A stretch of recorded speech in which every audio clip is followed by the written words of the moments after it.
Welcome to the Sage Advice Podcast, transforming the way people think and work so their organizations can thrive.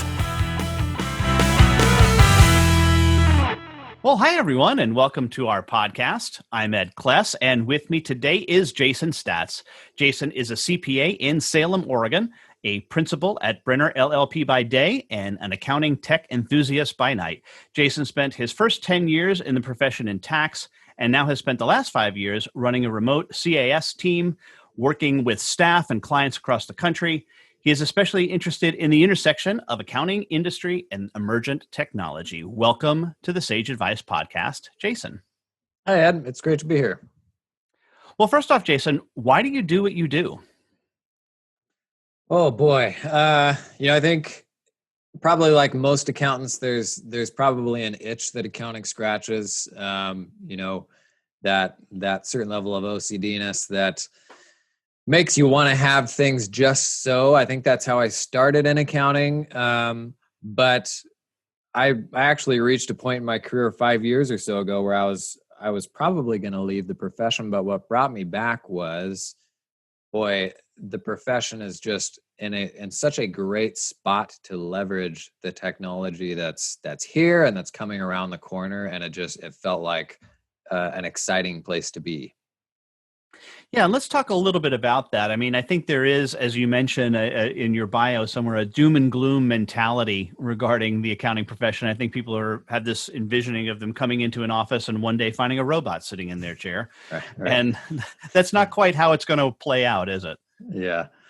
No, it's and we're already seeing it. You see these venture-backed companies that are, kind of the bearers of this doom and gloom that are going to replace us all. And some have been successful. Most have, I think, missed the nuance that we understand because we work with clients every day. We understand it's a human business.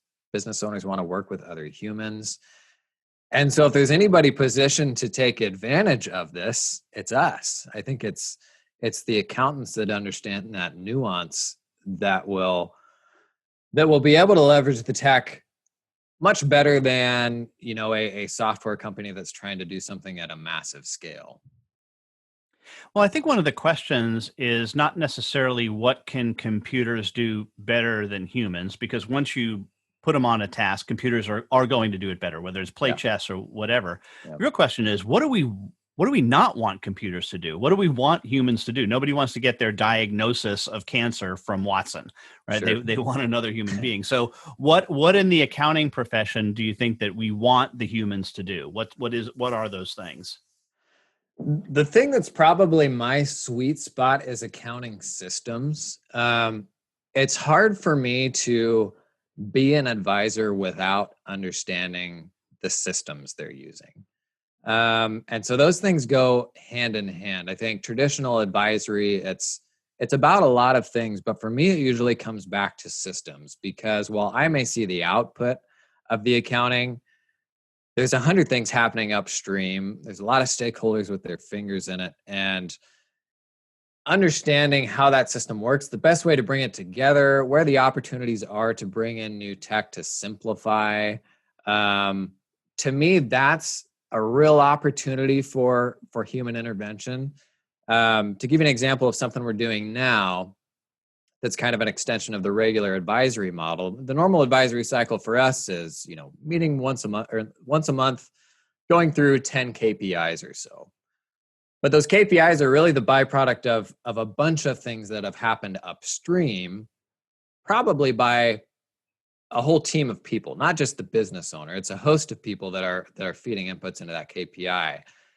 And so one thing we do now is we call it our scorecarding service. So we actually on a daily or a weekly basis issue scorecards to all of the stakeholders upstream of those KPIs to drastically shorten that feedback loop. And we're able to do that by leveraging, image generation APIs that weren't around even 18 months ago, and we can do it in a totally automated way. And it's a great example of us building something bespoke for our clients that addresses their specific need, but we can actually do it in a fully automated way with tools that are not even a couple years old now. Well, sure. And there's a good example is a notion of, okay, if we're looking at 10 or 11, whatever number of KPIs you're looking at, I've heard this great quote a long time ago from a guy by the name of Peter Block. He said, every measurement is really a judgment in disguise. In other words, we're deciding what is important. What are we going to measure? What are we going to look at? And I don't think there's any business that could necessarily run on looking at 12 KPIs. It would just be too much. Right. So what's the judgment? What are you doing to help your customers make the decision on, okay, which of these KPIs should we pay the most attention to? Yeah, it's the easy answer is, well, you ask a whole bunch of questions, but it's their life goals. It's do they want to spend 80 hours a week on this? Do they want to reduce their commitment? What type of people do they want to hire? I think you have to chunk it out in quarterly and annual goals, and then look upstream from those goals and say, what are the metrics that are going to help you achieve those goals?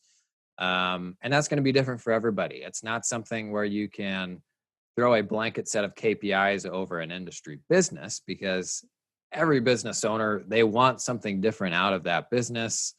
Maybe it's the feeling of being an industry leader that's satisfying to them. Maybe they just want an income stream, but still want to get home and spend time with their family. That's the kind of thing that we're here for, that you can plug tech into filling in the gaps and getting to that end result. But to your point, it's how you define where you're trying to get. That's probably the big question.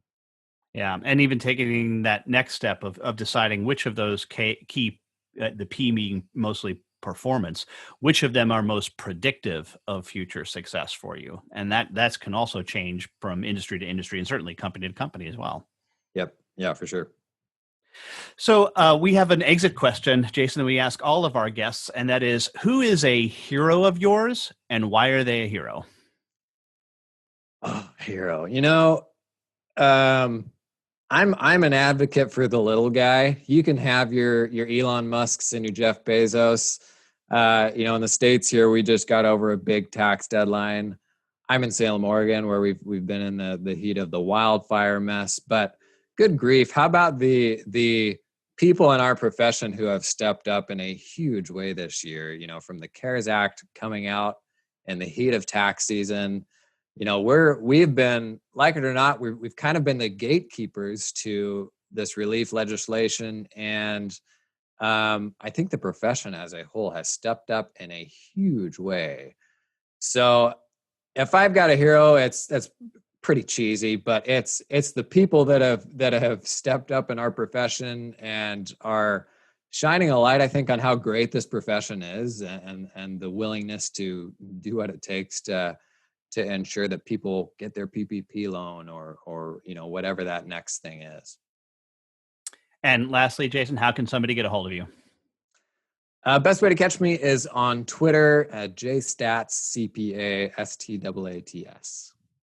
All right, Jason Staats, thanks so much for being a guest on the Sage Advice Podcast. Thanks, Ed.